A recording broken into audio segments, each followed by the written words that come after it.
Martinsville last week turned out to be the most chaotic race of the season, with 9 cautions and a one-lap shootout at the end due to time. Eventually, Jared Mogard became our second driver with 2 wins this season, besting Bradley Holly by a quarter of a second at the line. Will this week's venue produce similar calamity? And will we see our 6th different winner of the season?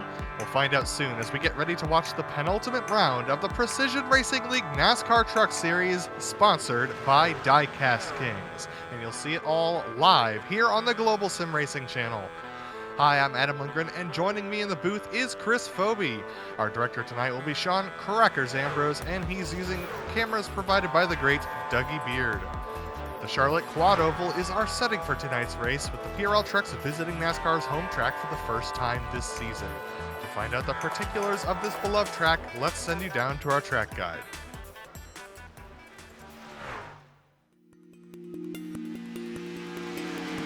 Welcome everybody to the Charlotte Motor Speedway.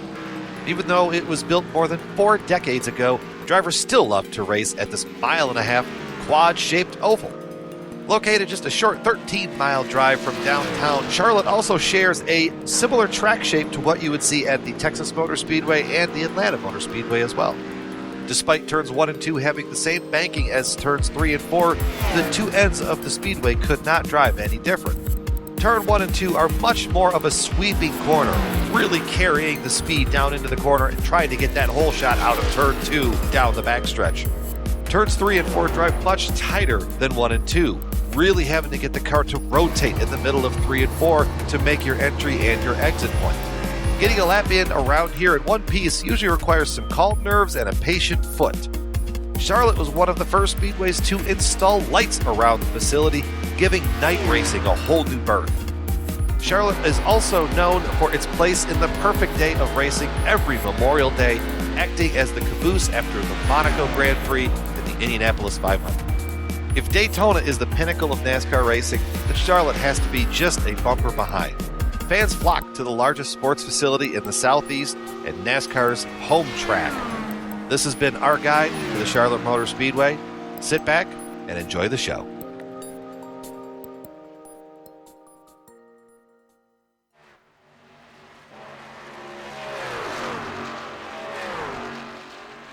Saw a couple laps around the Charlotte Quad Oval, and here to give us a couple of more notes about how this track drives with these trucks tonight is our co-commentator Chris Phoebe.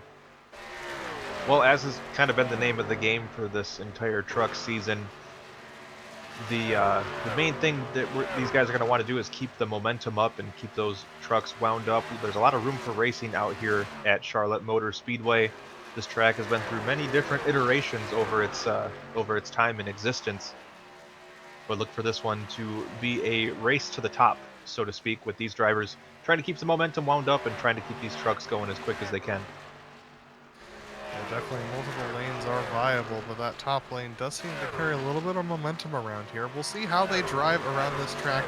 Speeds are actually pretty high today, and upwards of 180 miles an hour, so Charlotte, a great place for this. But let's talk for a moment about our season sponsor. That is Diecast Kings. They are your home for your best selection of NHRA, NASCAR, and IndyCar diecast for the 2020 season. You can pick yours up today at diecastkings.com.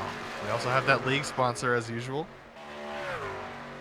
That's right, Adam. Our league sponsor this season is the ButtKicker. ButtKicker products add incredible immersion and realism to every game. Feel every nuance and truly put yourself in the driver's seat. Visit thebuttkicker.com today to view their full line of products.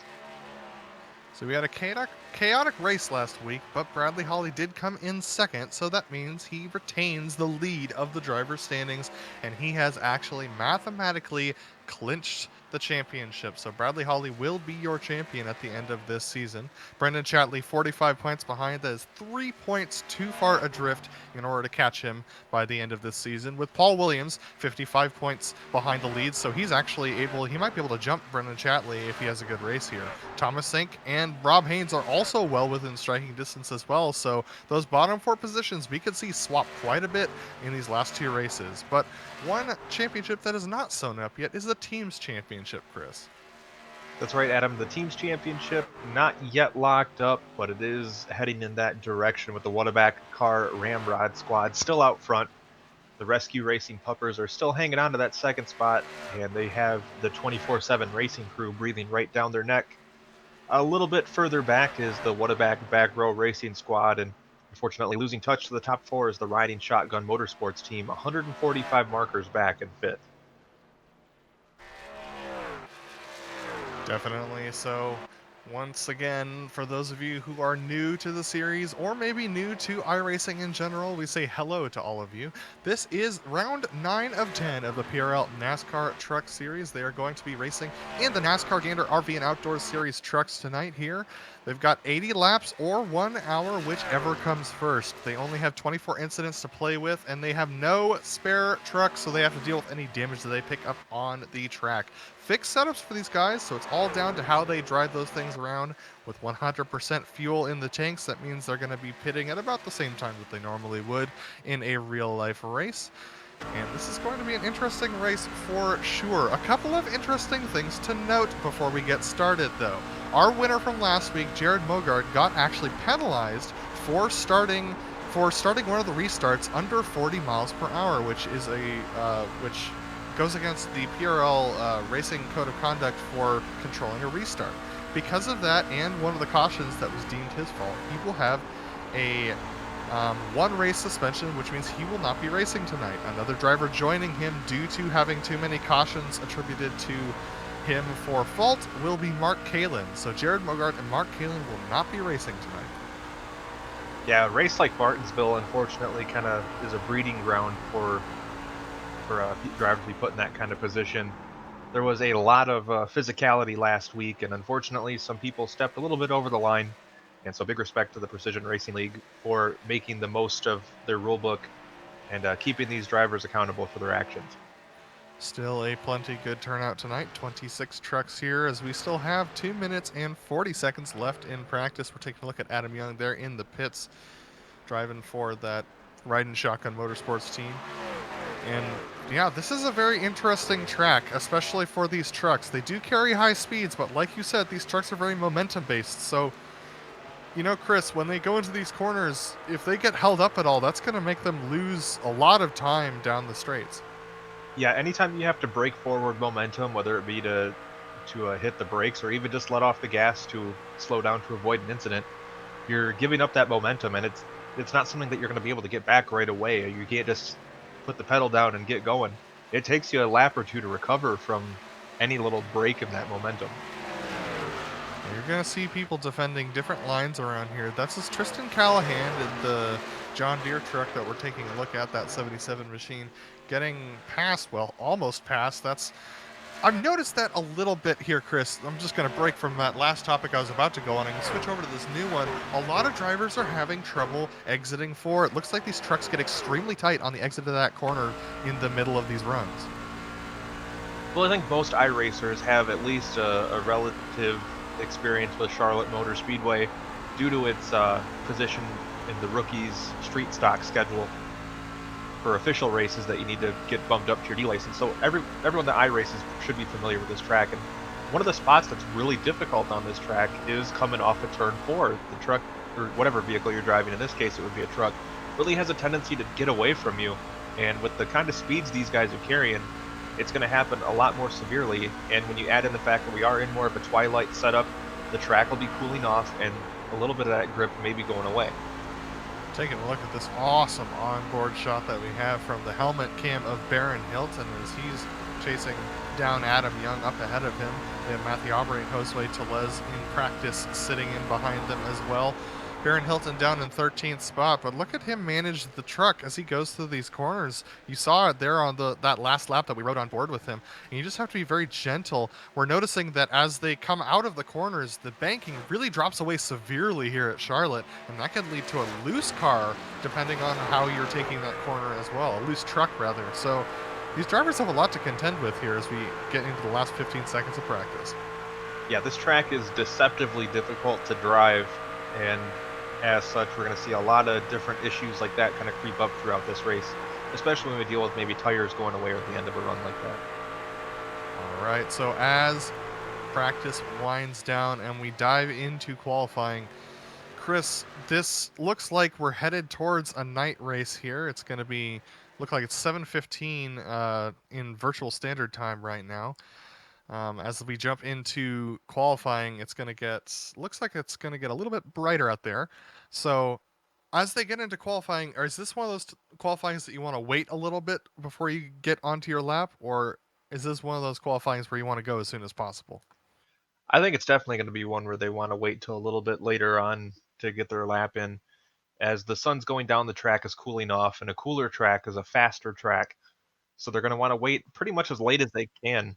As you can see, the track temp right now is 82, the ambient temperature is 77 degrees, and that's going to probably keep falling as this event goes on. So the longer they wait, the more likely they are to get a quicker lap in.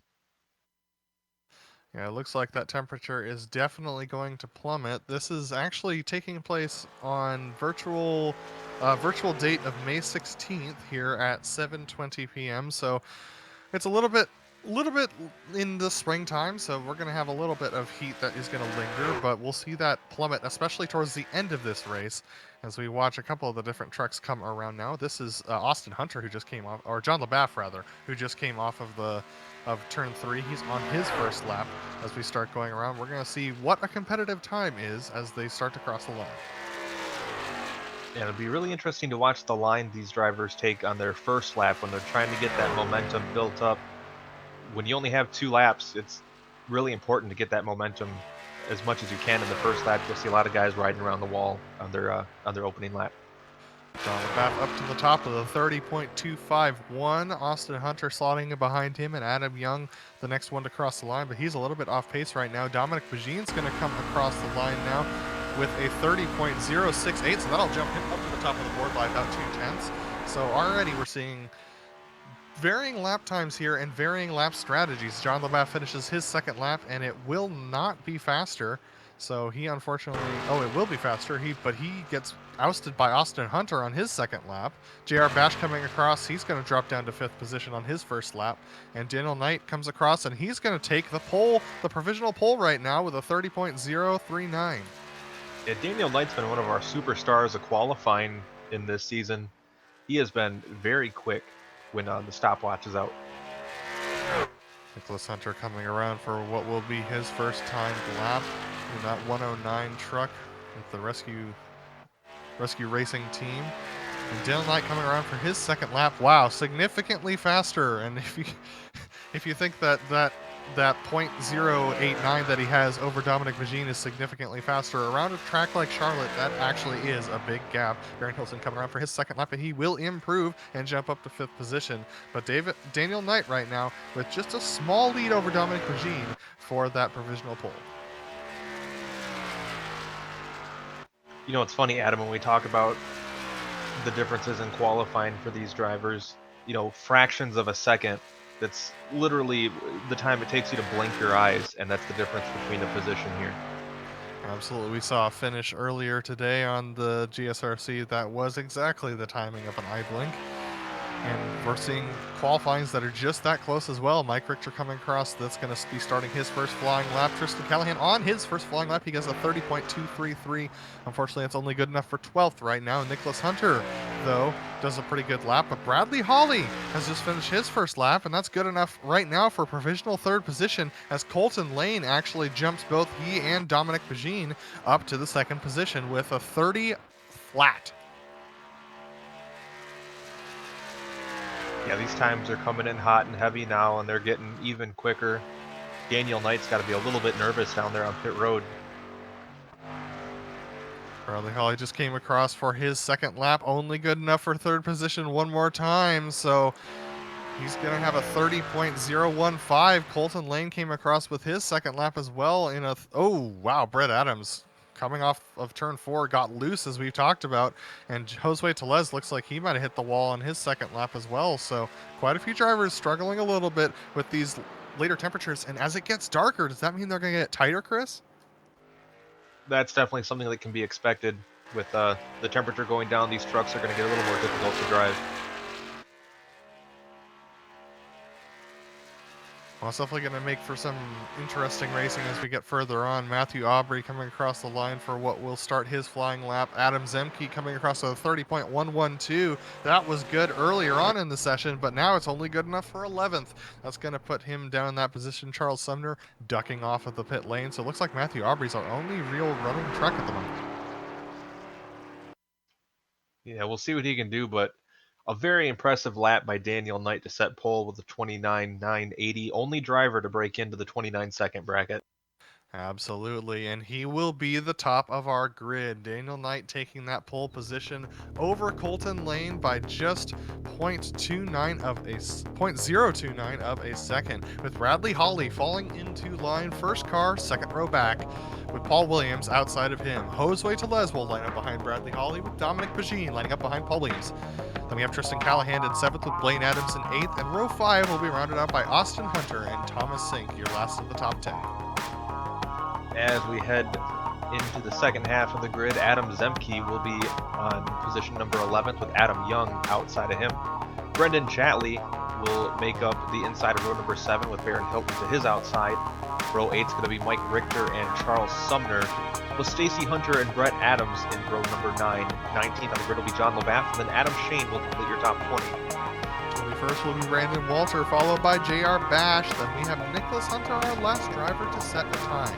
Jared Mogard has a one-race penalty, with Rob Haynes will start off in the 27th position, or in the 24th position rather, with Matthew Aubrey starting off in 25th. Then Mark Kalin also has a one-race penalty, so we'll see whether or not the league lets them race tonight. But if they do, Jared Mogard and Mark Kalin will start from the rear. Yeah, you know, I gotta say we're seeing that pace truck used a lot more often on iRacing for these pavement races, and I gotta say that's a really cool looking truck. I absolutely love it. This series, this season, has actually seen all 3 different variations of the pace car used. We've seen the truck, we've seen the Porsche, and we have seen as well the Mustang. So very different pace cars being used, and it doesn't seem like they have a preference on where each pace car is, or truck is used rather. So we're going to see the pace truck, this Chevy pace truck, or what possibly would be a Chevy pace truck, pull off very shortly as we have this presentation grid lined up. Wow. Well, that Silverado is pulling away in a hurry. That was I had no idea that it was a front wheel drive Silverado. That's kind of cool. Yeah, pretty unique. All right, so as we get ready to start this race, with the sun setting and already a tight setup, what are your expectations going into this race, Chris? Well, these trucks are going to be pretty fast tonight. With the conditions changing, I think we'll see some drivers that adjust to the changes a little bit easier than others, and we may see a surprise come from further back in the grid than we're expecting. So Daniel Knight will lead them to the line with Colton Lane on his outside. Bradley Hawley, our series champion for I think what will be a 3rd season in a row. I'll have to double check that. Will line up in 3rd with Paul Williams outside of him, and Josue Tellez will round out that top 5. We have the opportunity for, I believe it is, we have 3 drivers in the top 5 that have yet to win a race this season. So we definitely have an opportunity to get our 6th different race winner tonight. But here we go with the pace truck getting ready to fall off. The pace truck's going to peel into pit lane here on this newly repaved Charlotte Motor Speedway as they pull onto the quad oval on the front stretch. Daniel Knight's going to wait until they get a little bit further through. He wants to try and get by this red paved section here in the restart zone, and he goes, but look at that, an excellent restart for Colton Lane. He might have crossed the start finish line ahead of the leader. We'll see whether or not that merits him a penalty later on, but here we go, still side by side as they go through 1 and 2, but Bradley Hawley got a great jump. Colton Lane's going to try and cut him off at the exit 1 and 2. Yeah, Colton Lane did a tremendous job on that initial start, was able to get his truck pretty much in the position he would probably best hope for on this initial start. As Daniel Knight begins to drift up the track a little bit on corner exit. Daniel Knight leaving that bottom lane open. Colton Lane does not duck into it, but Bradley Hawley, Colton Lane, and Daniel Knight are all just nose to tail right now in the actual battles between Josue Tellez and Paul Williams, who are still side by side. Look at this, Daniel Knight going up the track once more. Colton Lane's going to take that opportunity to get to the bottom side. Bradley Hawley looks on. I think it's a pretty bold move to try the outside line this early, but Daniel Knight was the quickest in qualifying, so maybe he's found something the rest of us don't know about yet. It looks like he moves back to the bottom and is able to put a bit of a gap between himself and Colton Lane. Yeah, he carried a significant amount of speed through 3 and 4 that time, so that bottom lane working out for him. Bradley Hawley taking a look down there a little bit. Look at that, Daniel Knight up to the top of the speed charts as well, so looks like that top line might be working. We got him out right behind them though, and that's between a couple of different cars. We got everyone about single file now, pretty evenly spaced, but people are definitely looking for opportunities. That is the 66 truck of Dominic Bajin in there trying to hang on to the back of Josue Tellez, who just made it past him up ahead. Yeah, looking at that whole list there, it seems about half the field is battling for fourth right now. They definitely are. Everyone easily within 2/10 of each other right now, and everyone just playing it nice a little bit. This is a good, little bit of a reprieve for what we had going on last week with the amount of action that we had multiple times. You see Blaine Adams further back, ducking down to the inside of Austin Hunter, possibly for 9th position. Going to be unable to do that. Adam Zemke's going to look to that high side, but this battle for fourth definitely starting to heat up.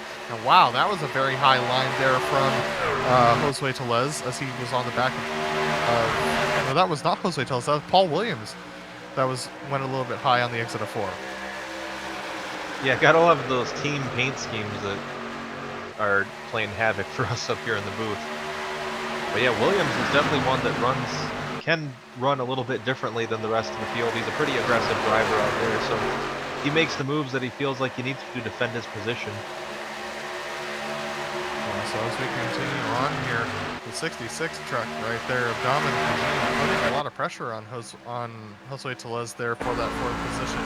We're going to jump on board with him as he follows in line. He hasn't tried to make any moves yet, but he is getting right up there and trying to push Josue Tellez up to the back of Bradley Hawley, and they definitely are closing the gap. Well, this track is big enough that I think you can benefit from the draft a wee bit when you're going down that long back straightaway. And maybe Dominic Bajin just pacing himself a little bit, waiting for the right opportunity to make a move as well. Well, pretty much everybody in the field is pacing themselves at the moment. Daniel Knight with about a quarter of a second lead over Colton Lane. Bradley Hawley 2/10 back of that. Josue Tellez another quarter second back. And then Dominic Bajin giving that bump draft to Josue Tellez as they try and close the gap up there.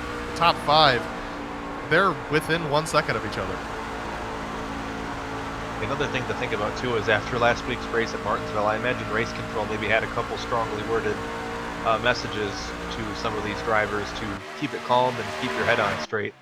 So it could be everybody's tiptoeing around a little bit, maybe not trying to get too aggressive too early.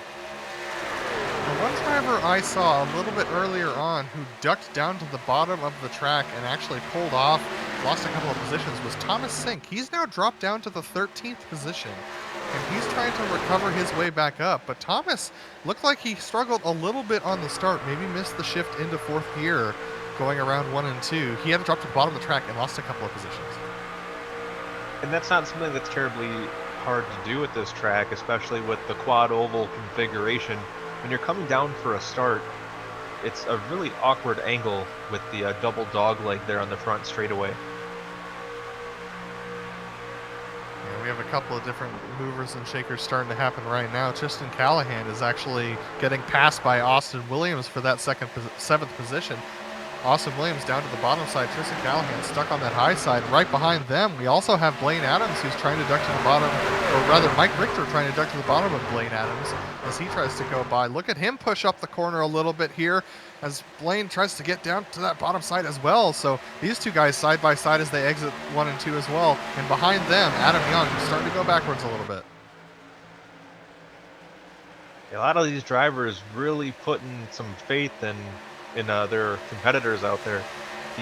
This track is not super easy to drive, as I've mentioned earlier, and there's a really strong probability when you're on the inside line like that you may push up, as we're kind of seeing the 42 truck do right there, catch the apron a little bit and it shoots you right up the track. Thankfully everybody no worse for wear. Yeah, we have a battle between Dominic Bajin and Josue Tellez going on for the 4th position as well as we take a look at our top 3 drivers, Daniel Knight, Colton Lane, and Bradley Hawley. But this 4th place looks like Dominic Bajin has given up trying to battle with trying to push Tellez to the lead. Instead, he's going to pass Tellez and make Tellez try and push him, Tristan Callahan behind them is ducked to the bottom side once again of Austin Hunter trying to regain that position. It looks like they've given up on trying to catch those leaders, and they're now content battling with each other. Ooh, look at this. Telez to the bottom side of the 66. That's the tremendous fight back by Telez. It looked like Bajin really had his number there when he was following behind him. But Telez not giving up, and they're now side by side. Oh no, the 7's around! Oh, Williams with problems. Whoo, he managed to save it, and he's going to take the road course on the way back to the line. Looks like he's managed to save this, so Paul Williams still able to keep going straight. That is not going to be a caution. So as we look back at P2, Bradley Holly looks like he's getting ready to set up Daniel Knight, or Colton Lane rather, for a pass. Yeah, Holly's been pretty patient in that third spot, I should say. But it looks like patience is wearing thin now as he moves to the high side to take a look, and now he's searching around the track trying to find the quickest route. Yeah, but Chris, as he's tucked in behind Colton Lane for that long, does that mean he's wearing that front right tire even more because he's not getting air to the front splitter? He's definitely not going to do himself any favors the longer he rides in that wake behind the 60 truck. So while Paul Williams having that issue has now broken up that battle for the 4th position, we're going to take a look once again at it just to give you an update on what's going on. This is Dominic Bajin leading Josue Telez and now Tristan Callahan, as Adam Zemke had to fall off quite a bit there because of that almost spin there from the 7. So that top 6 is quite tight together. The top 3 tight together, the remaining 4 through 6 tight together as well. Yeah, you can see we're riding along with Tristan Callahan here as he rides behind the 24, Jose Telez. And I can report that exiting 1 and 2 that last time, Adam Young unfortunately got into the outside wall. The first of many drivers who was going to, oh boy, look at that. That is the 24, Jose Telez to the bottom side. Dominic Bajin through the quad oval, almost getting into the grass. He's forcing his nose in there, but Bajin able to carry a lot of speed through the corner. He's going to retain that position, but Josue's not giving up yet. Yeah, Dominic has been incredibly fast today. Even when he makes a mistake, he's able to overcome it. Now with the 77 of Callahan to the inside of the 24, Telez as they come off at turn 4. Yeah, this is where the battle is on track right now. The leader's still single file, but Dominic Bajin, Jose Telez, and Tristan Callahan. Tristan Callahan in that John Deere machine underneath. Jose Telez in the 24 Diecast Kings machine up on top. That Diecast machine's the Diecast Kings machine sponsor doing a good job. But look at this, Dominic Bajin up ahead of them actually drops to the low side to try and give a little bit of a draft to Tristan Callahan. Just a little bit of a interesting move there to try and get Tristan Callahan to keep these guys still side by side. And here's Thomas Sink, having recovered from his early moment, is now up to the 7th position, and he's now up to the back of these guys. He's going to be battling with them as well. Well, you got to think the longer Callahan and Telez are battling for position, the bigger of a reprieve it is for Bajin up in 4th. Maybe try and put a gap on those drivers. Thomas Sink was thinking about 3 wide for a moment, but instead he's going to bump draft Tristan Callahan down the backstretch. Here we go. They keep going side by side there. I think Thomas Sink probably could have gotten the job done, but he's taken a couple risks that haven't worked out for him this season. Tristan Callahan giving Jose Telez a lot of room on that high side. Dominic Bajin, though, has been unable to pull away from these two. Looks like Tristan Callahan's going to get the job done here on the bottom side. Jose Telez is going to have to drop in behind him, but this might give an opportunity for Thomas Sink here. Jose Telez trying to guard him off.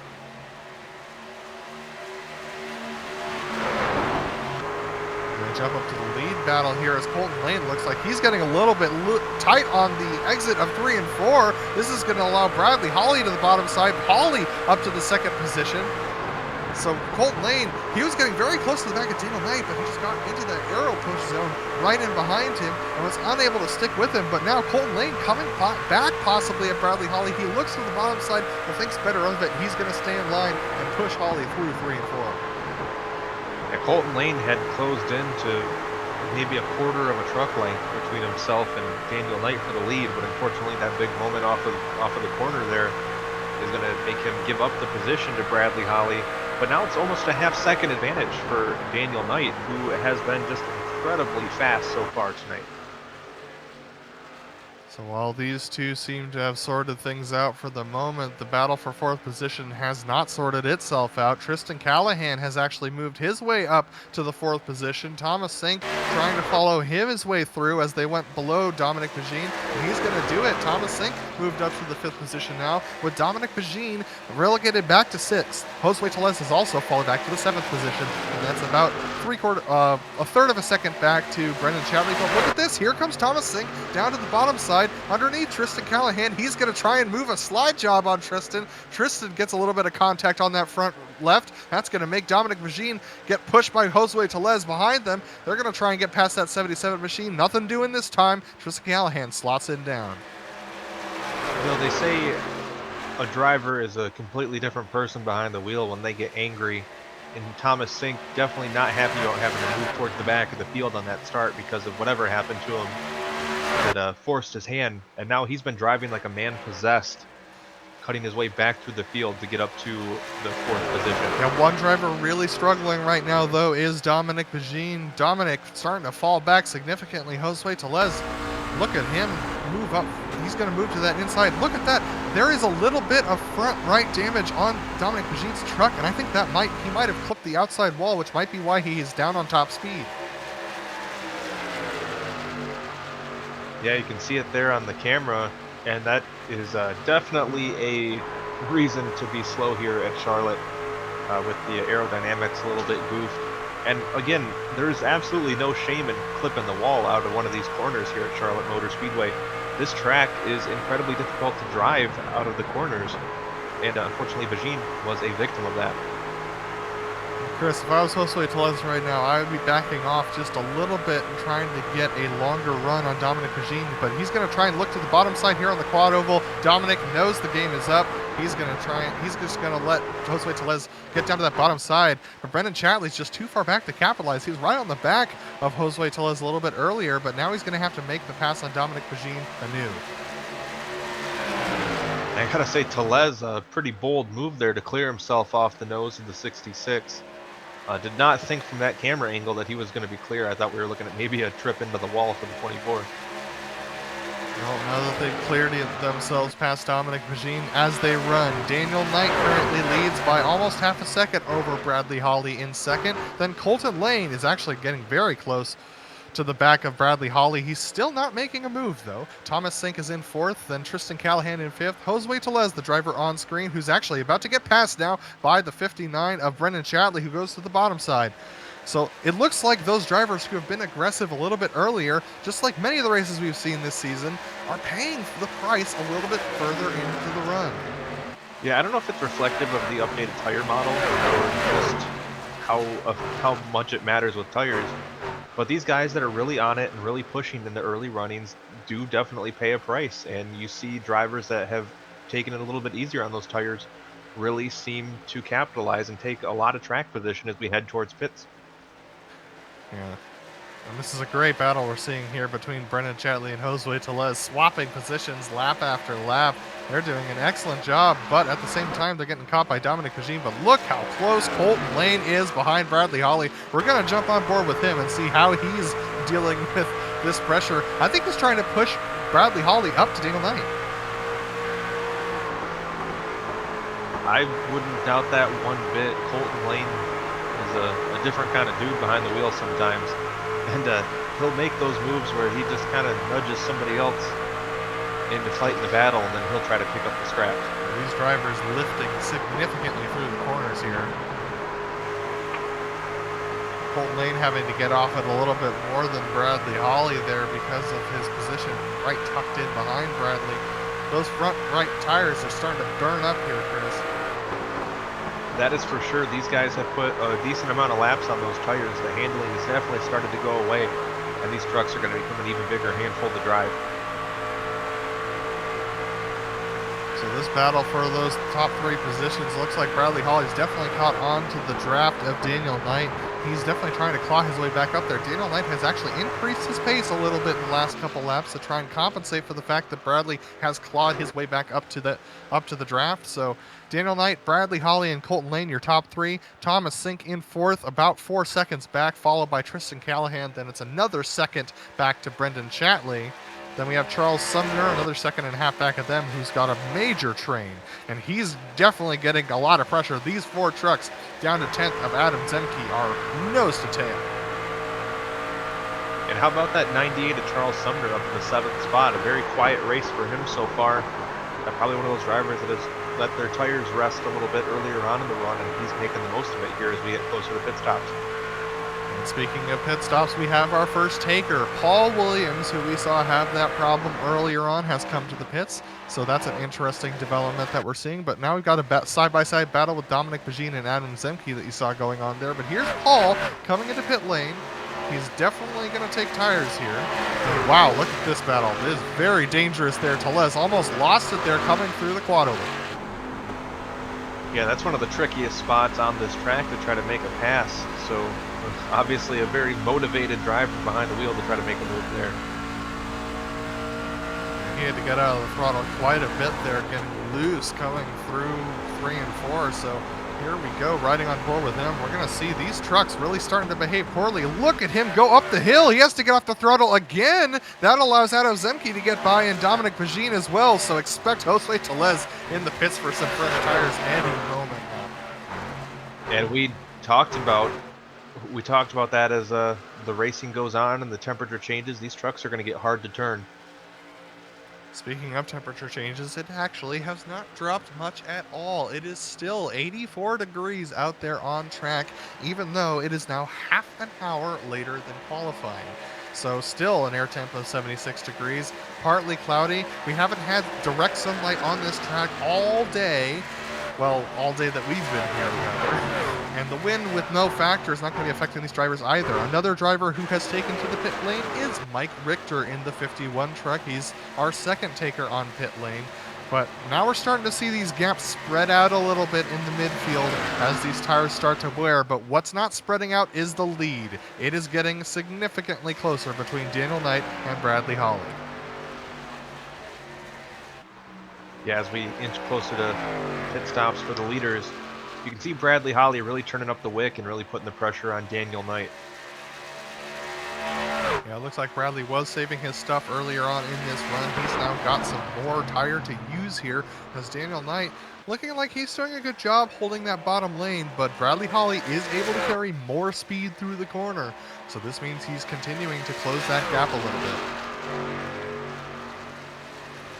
And I think I mentioned this just about every broadcast, but I think that's one of the coolest things about this sport that we love is these drivers have the same canvas to paint on, so to speak, and we see so many different interpretations on the best way around this track. And I think it's just so cool that we get to see this every week as these drivers take on these gigantic oval tracks we see all across this country. And they're just doing a tremendous job of showcasing all the different ways this track can be raced.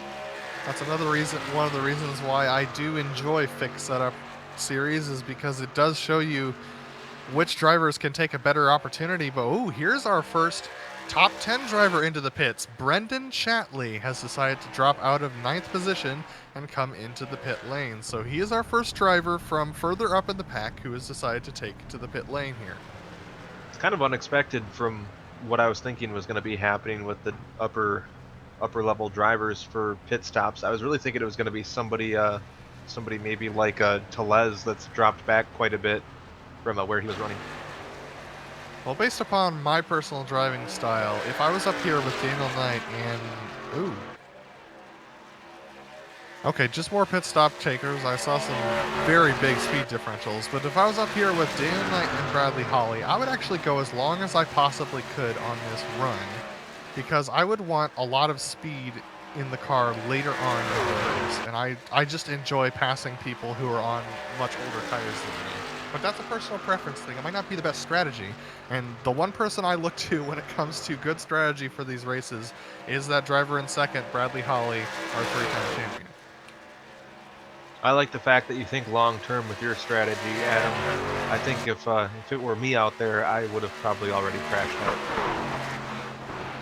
Well, John LeBapp and Nicholas Hunter have dropped into the pits as well, so that is 5 trucks who have decided to come to the pits as our lead still at about... Oh, Bradley Holly coming into the pits now. Colton Lane as well.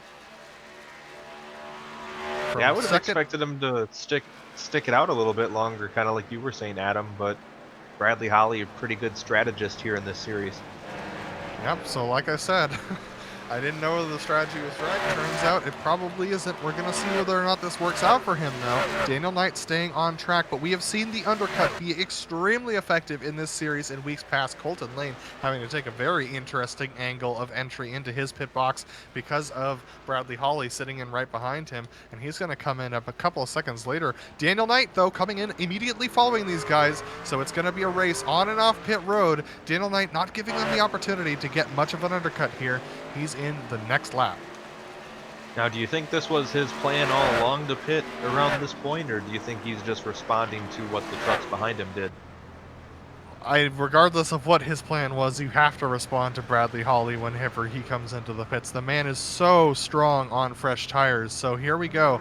Daniel Knight coming up on that left jack. He's going to get dropped right about now. Bradley Holly exiting 3 and 4 now. Our leader right now is Charles Sumner. He's come into the pits. Rob Haynes now inherits the lead, and he's going to get passed, I believe it looked like, by Josue Tellez. Here comes Bradley Holly going past Daniel Knight by a mile here.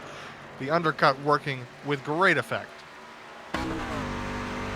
Yeah, you really see the differential between new and old tires there. Just that one extra lap that Daniel Knight stayed out on the old tires was enough to make up that big of a difference. And for reference, as far as lap time, Bradley Holly right now doing 30.2 second laps. Our leader, Rob Haynes, last lap, a 31.8. So almost 2 seconds of a difference on lap speed here. New tires to old tires. Yeah, Rob Haynes should just be happy that this isn't the diamond graded version of Charlotte. Otherwise, those tires would be much worse off. Look at this. Daniel Knight even had a half a second advantage on Bradley Holly as far as pit lane time in pit lane, and Bradley Holly still able to gain 3 seconds on Daniel Knight in the pits. Yeah, just the advantage that new tires offer is just such a huge differential. Adam Shane and Rob Haynes in from the lead and from third position, so they are going to be our latest pit stop takers. That moves Bradley Holly up to the 4th position. He is our first driver who has taken a pit stop. That leaves Josue Tellez, Austin Hunter, and Blaine Adams yet to pit.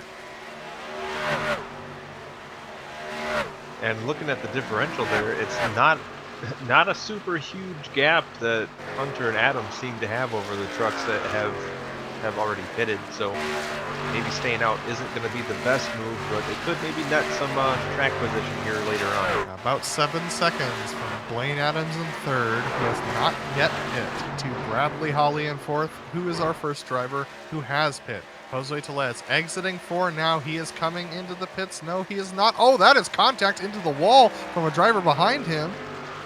That looked possibly like it was Mike Richter. Let me double check on that. It was not Richter, unfortunately. I'll continue to take a look and see who that was. That was Baron Hilton. Baron Hilton with major right side damage. He's still slow on track right now. We're going to take a look at this one more time. And this was interesting. He was closing on Josue Tellez with significant speed here. And looks like he just pushed up to the outside of that corner. Major contact. Flattened that right side and climbed the wall also, doing a little bit of trick show work here at Charlotte Motor Speedway on that safer barrier. With that, he is now taken to the pits. He has towed the truck. So that's going to be some major repairs to fix. He's just trying to put on one of those stunt shows like old Humpy Wheeler used to put on out there back in the day. All right, so the speed differential from Josue Tellez in 1st to Bradley Holly in 3rd is now 2.5 seconds per lap. Josue Tellez only has about 10 seconds of a gap over Bradley Holly. So things getting very interesting here. There is the lap comparison on screen, and it is dire for Tellez. Yeah, you gotta wonder how long he's gonna try to stick it out. He's giving up so much time that he may negate any advantage he has by even having the tires later on. Well, at this point, he is hoping for a caution in the next 4 laps, because that's going to be how much time it takes for Bradley Holly to try and get to the back of Josue Tellez. Holly coming across the line now. Tellez still in the middle of 1 and 2. The man is very slow through the corners, whereas Bradley Holly, look how strong he is, just towing that white line. Yeah, I mean, there's got to be just about no grip left in those tires that Tellez has on. I mean, he's lucky to even be making it through the corners compared to how good of a setup underneath the 184 we have right now. Last lap at the line, they were separated by 8 seconds. This time, as they cross the line, they are separated by 5.5. That is exactly 2.5 seconds that he has cut off of Josue Tellez's lead. Tellez now starting to hold up a couple of cars behind him. That's the 71 of Stacy Hunter and the 28 of JR Bash, who are battling for position outside of him. Yeah, I mean, you want to see a reflection of how big of a deal those tires are. And just look at these trucks that are further back in the field, just going past our leader like he's standing still. And Austin Hunter has also made significant outside contact with the outside wall. He is now back into the pits. Josue Tellez going around for one more time. Bradley Holly now within a lap behind, 2.5 seconds back.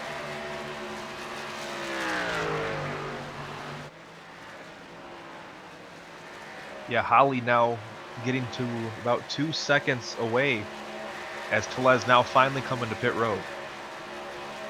Tellez doing the math, knowing that he was going to get passed on the next lap by Holly, decides to jump in. The jig was up. He did not get the caution he was looking for. Folks, we have not had a caution yet. It is lap 52 that they are on right now. Bradley Holly is smoking right now in the lead. You better knock on wood over there, Adam. Hey, what's a NASCAR race without a caution?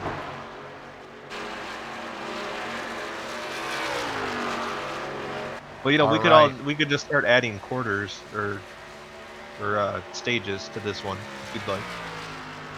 Nah, but I won't knock on wood either. But as they run now, everyone has come into the pits. Josue Tellez just now leaving.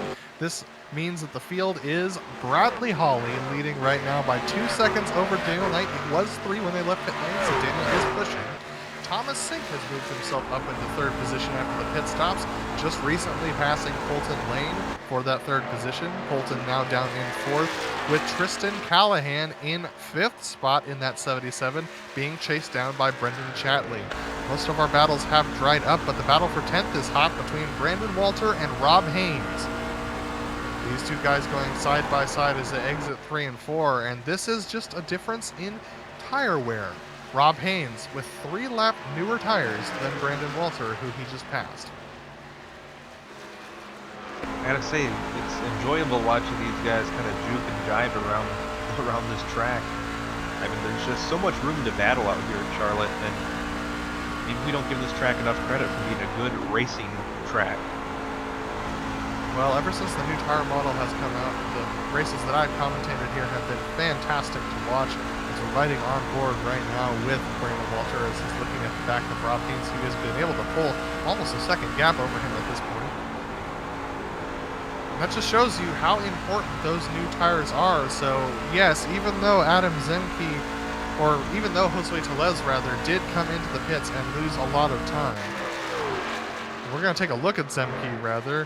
But even though, take a look at this, Charles Sumner with significant speed right now over Adam Zemke. He only has 2-lap fresher tires, but fresh tires just quite good right now. And Charles Sumner's been one of those drivers that has just done an excellent job of nursing those tires home as well. So you have a driver that's on newer tires and the driver that takes good care of his tires, and that's going to be a recipe for moving up to the field.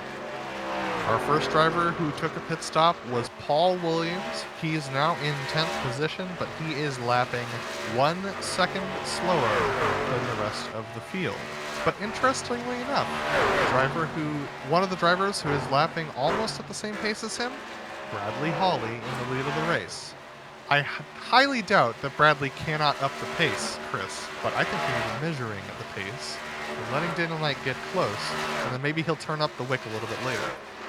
That's kind of been his MO for a good chunk of this season, Adam. Bradley Holly doesn't go as fast as he can. He goes as fast as he needs to. It's It's a very Formula One way of looking at how to win a race for sure. Very calculated. And he is doing an excellent job up there. We're going to take a look at the battle between Adam Young and John LaBaffe. These two guys are very tight together. And Adam Young actually doesn't have that much further up the road to Nicholas Hunter, so Adam Young recovering well from his slap at the outside wall. John LaBaffe as well, but look at John, he's slow on the straights. Yeah, Adam doing a tremendous job making his way back up through the field. I know he's been driving through a shoulder injury, so seeing him have a good day is definitely something to put a smile on your face. Well, this time I'm going to knock on wood for Adam Young's sake, as he's closing up to the back of Nicholas Hunter up ahead of him, who seems to be down on pace. Nicholas Hunter on 22-lap-old tires. Adam Young's tires are 18 laps old, so a four-lap difference on tire wear.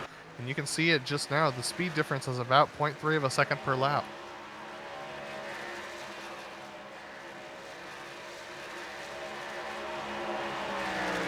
Believe it or not, this is actually one of our closest battles on track. The next closest is between Stacy Hunter and Brett Adams behind them for 15th position. But Adam Young, this is just all tire pace at this point for these drivers, as look at that, Nicholas Hunter getting a little bit loose off the corner. Looks like he might be having some toe issues on that truck rather. Yeah, that's not a situation you want to find yourself in, especially at this track. So we are crossing the line now. 61 laps complete, 20 laps to go. Bradley Hawley currently leads over Daniel Knight by 1.6 seconds. That gap has solidified a little bit between those two drivers as we look off the back of Adam Young towards Nicholas Hunter behind.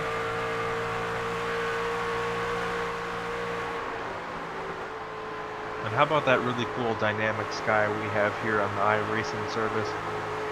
And the beautiful cameras we have here on GSRC don't hurt things at all, as well as we take a look at the wonderful scenery here in Concord, North Carolina.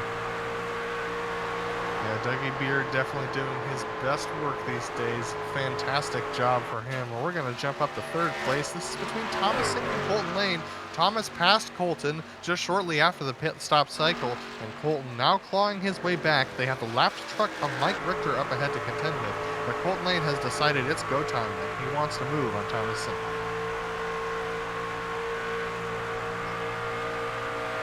On the backstretch into 3 and 4. Thomas Sink doing a little bit of a wider entry into the corner. Looks like he's trying to late apex it to try and mitigate that tight exit that most drivers are dealing with. Colton Lane taking a more traditional line as they cross the line. 65 laps, or 64 laps completed. And this is a great battle between two trucks that have had very different days. Colton Lane has been one of the consistent top runners in this race.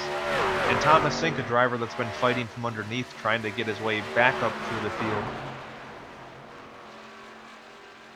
Yeah, Thomas has been very measured ever since he took his pit stop. He was very aggressive towards the end of his first green flag run. Now that they're on the second one, he's making his way past Mike Richter there, who's going to stay to the high side. He was the one who got into the wall a little bit earlier, and he's into the wall once more on the outside of the corner, unfortunately. So Thomas Sink, being a little bit cautious through the corner, is going to allow an opportunity for Colton Lane to get right up to his back bumper.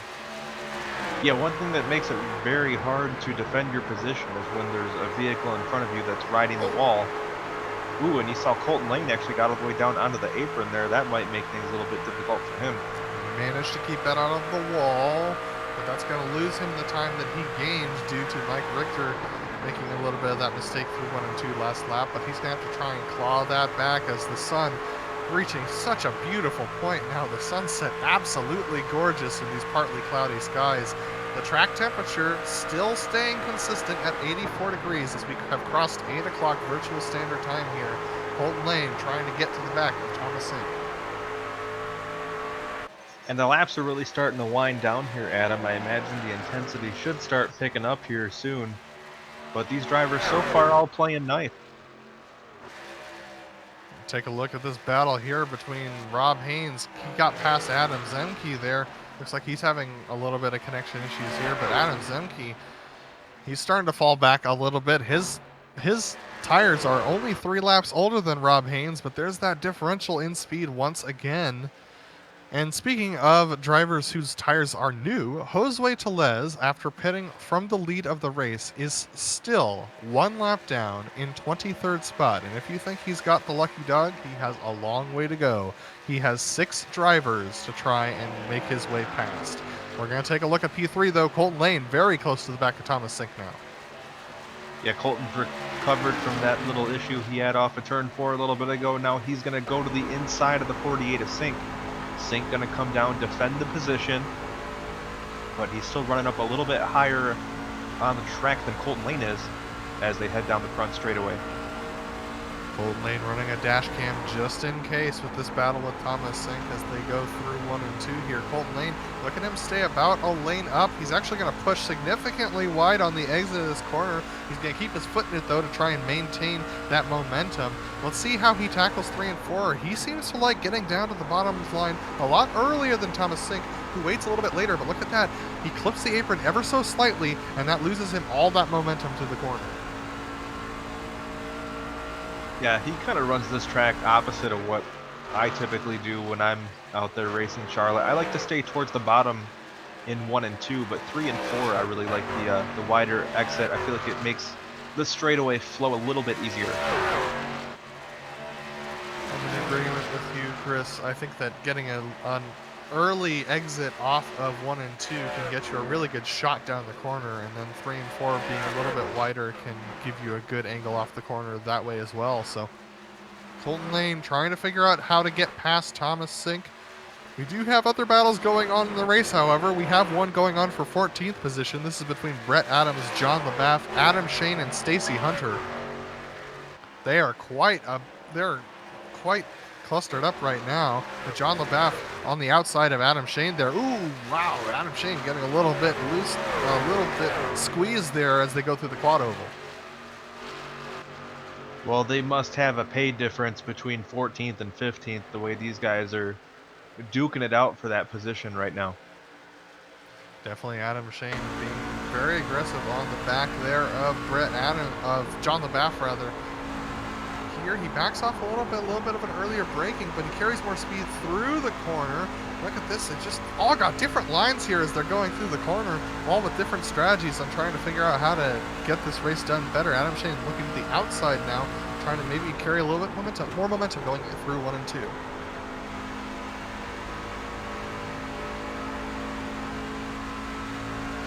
Pushing up on exit there. This is going to give Adam Shane an opportunity, but look at this. He's going to think better of it. He's going to dive down to the inside here. John LaBaff going to try and carry speed through the corner. Adam Shane actually onto the apron a little bit there. That's going to make him lose the momentum. Stacy Hunter looking on all the while behind them.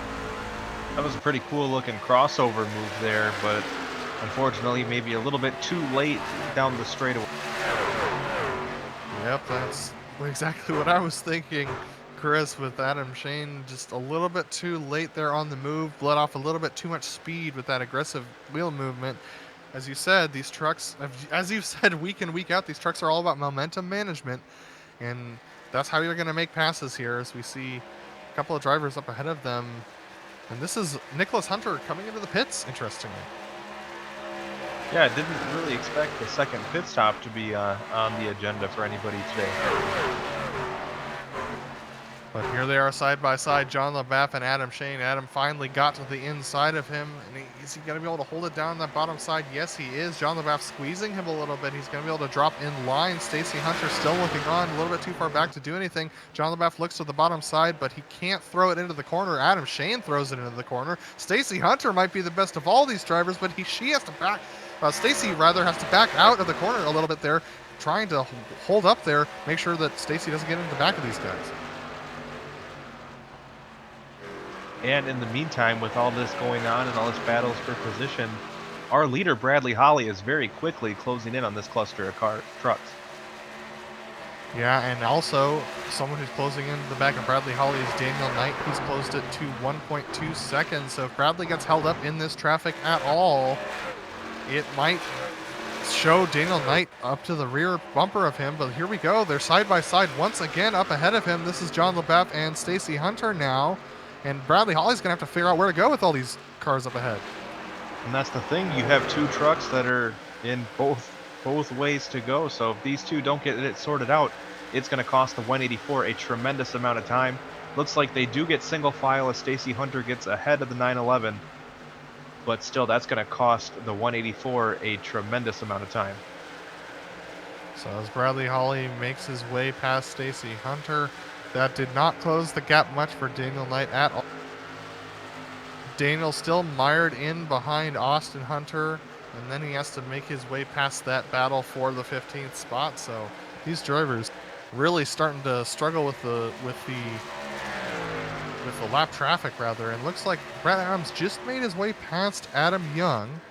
Those two drivers on very similar pit strategies, so this now has to do with how much of the tire wear they've broken away. But we are now crossing the line with 3 to go for our leader, Bradley Holly, who has been very strong today. Did not lead the majority of the race. Daniel Knight was the one who did that.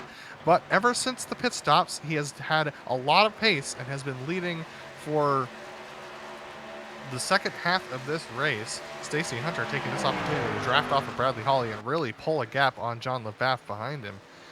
But Bradley Holly showing that he's still got a lot to prove here. Yeah, as he'll come down to take the white flag, he may have already clinched the championship, but like you've said, Adam, he still has a lot to prove and definitely not going to cruise into the offseason. Daniel Knight still 1 second behind and not closing much per lap, so unfortunately he doesn't look like he's going to be able to mount a challenge here on the final lap now. Bradley Holly coming through 3 and 4. Bradley Holly, another strong performance, another strong pit entry and exit is going to be what seals the deal here for Bradley Holly. His pace was exquisite all day. Bradley Holly's going to win the penultimate round here of the PRL NASCAR Truck Series, sponsored by Diecast Kings.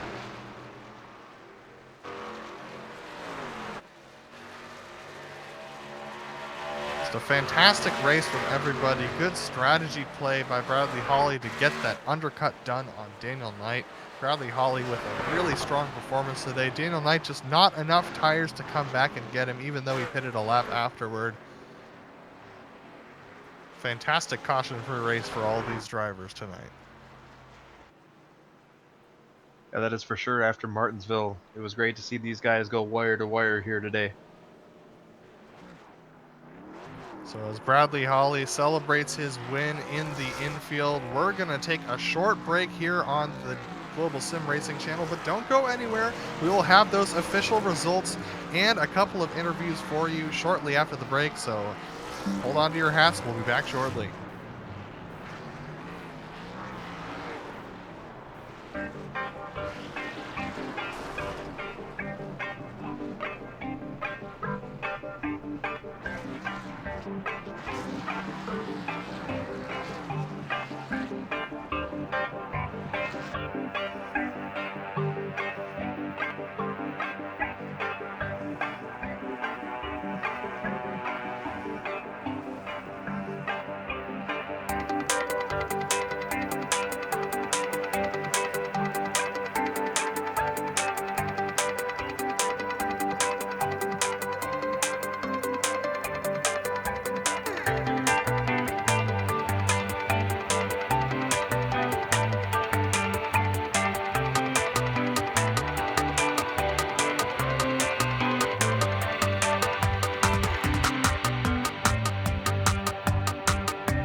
Precision Racing League Truck Series here at Charlotte Motor Speedway for round 9, and they are sponsored by Diecast Kings.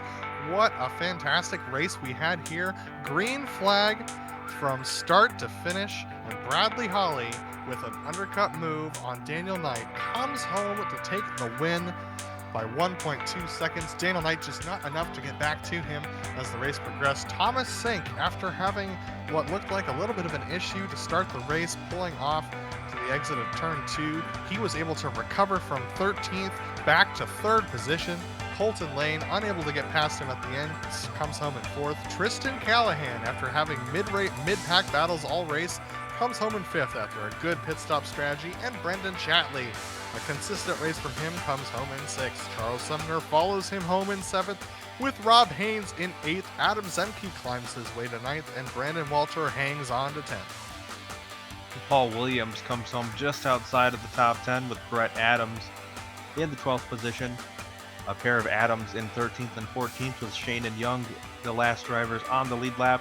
Stacy Hunter, first truck, 1 lap down in 15th, followed by John LaBash, J.R. Bash, Matt Aubrey, Jose Telez, and Mike Richter completing your top 20. And Dominic Bajin comes home in 21st. 22nd is Blaine Adams, with Austin Hunter coming home in 23rd, Nicholas Hunter coming home in 24th, and Baron Hilton in 25th. Mark Kalin and Jared Mogard did not start the race, and we had no DNFs today. Fantastic race from all these drivers, and a fantastic race from our winner, Bradley Holly. Bradley, that undercut was a brilliant decision. Were you planning on that lap being when you came in, or was there some sort of strategy play you were looking at with tire wear? That's what I was thinking is, with how close me and Knight were on lap times throughout the runs, and both of us saving tires as good as we were doing.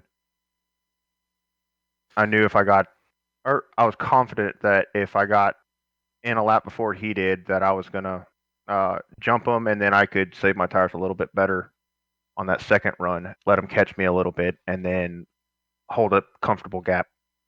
Yeah, I noticed you were pacing yourself a little bit in the first half of that second run. Once you made it past Daniel Knight, you had that 3-second gap. I saw you back it off a little bit to save those tires.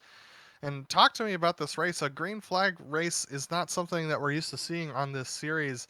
And is that something that you're always thinking in your head, planning for when you go into a race like this? Oh yeah, before me and Colton took the green flag, we both said we're gonna take our time and save our tires, because I mean, with the way the setup was this week, I was pretty confident we were going to have a race, either one caution or no cautions at all. And Bradley Holly, with that win, you're most definitely going to clinch the championship for this season in the driver's standings. So congratulations on that. And is there anyone you want to thank for your run this season and for this race specifically? Uh, I'd like to just thank the Waterback guys.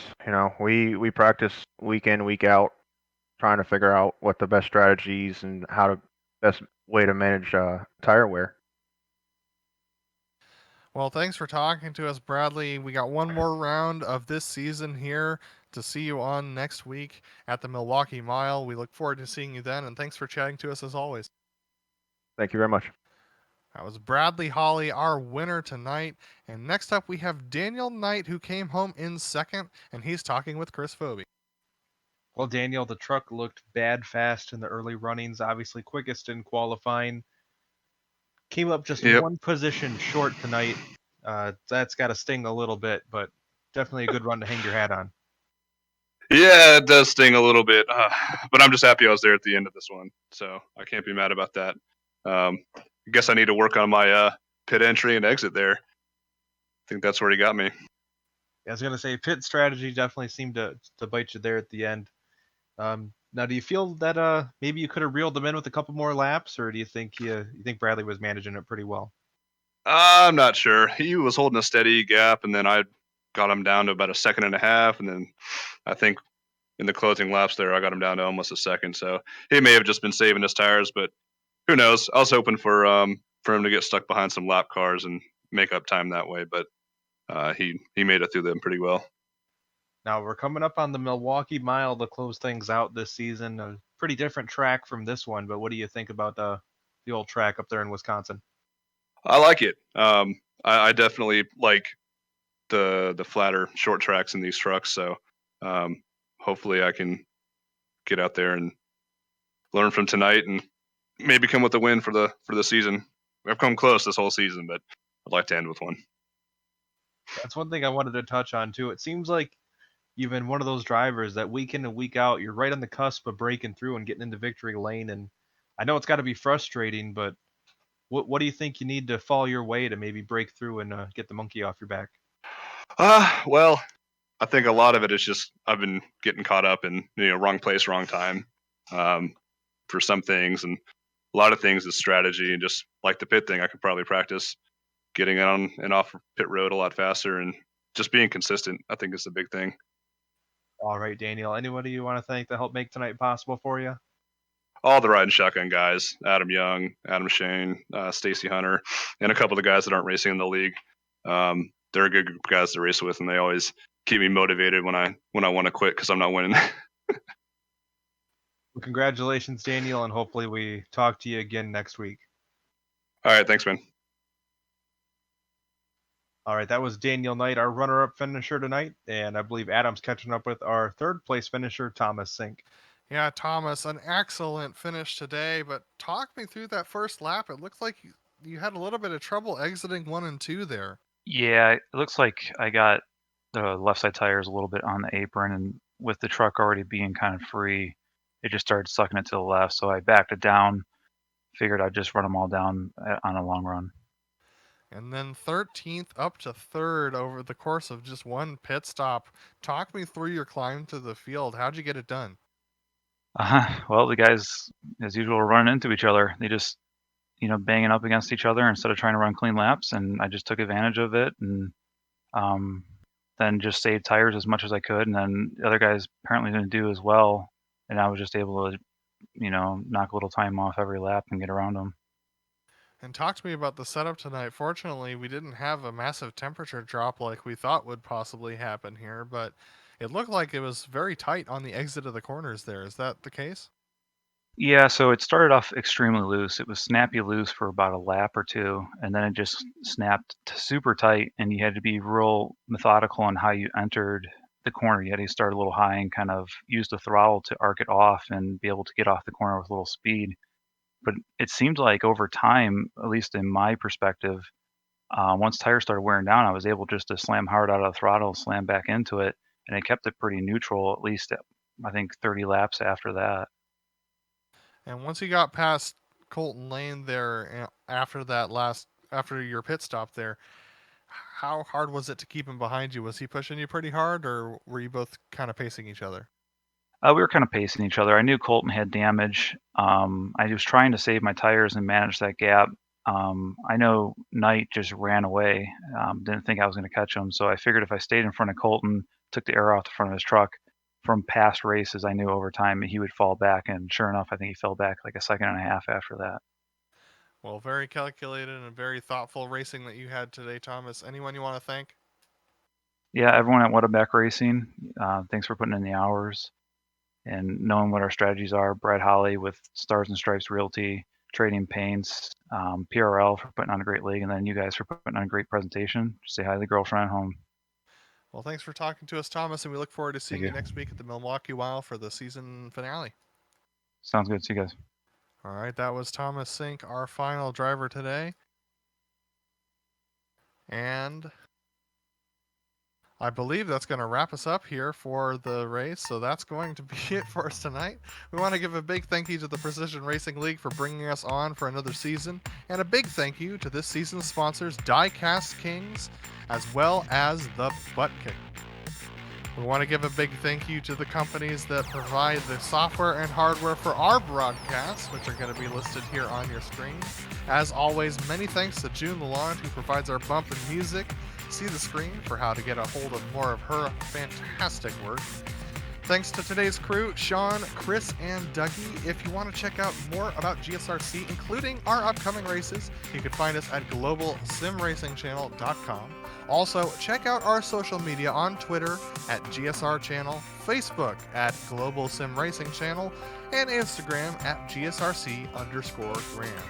If you want to see more racing action, scroll down, and if you see a big red subscribe button to the bottom right of this screen, that means you're not subscribed yet and you're missing some races. So click that, and you won't miss anything here on the Global Sim Racing Channel. Next race for these guys is going to be the Milwaukee Mile. That is the season finale. That is next Wednesday, May 20th at 8:50 p.m. Eastern Standard Time. You're not going to want to miss it. It's going to be a barn burner. We also have upcoming races for other series listed on the screen, so check those out and mark them down on your calendar. We hope you've enjoyed joining us tonight as much as we've enjoyed bringing this racing to you, and we hope to see you back on our channel soon. But until next time, race clean, race hard, and we'll see you on the track.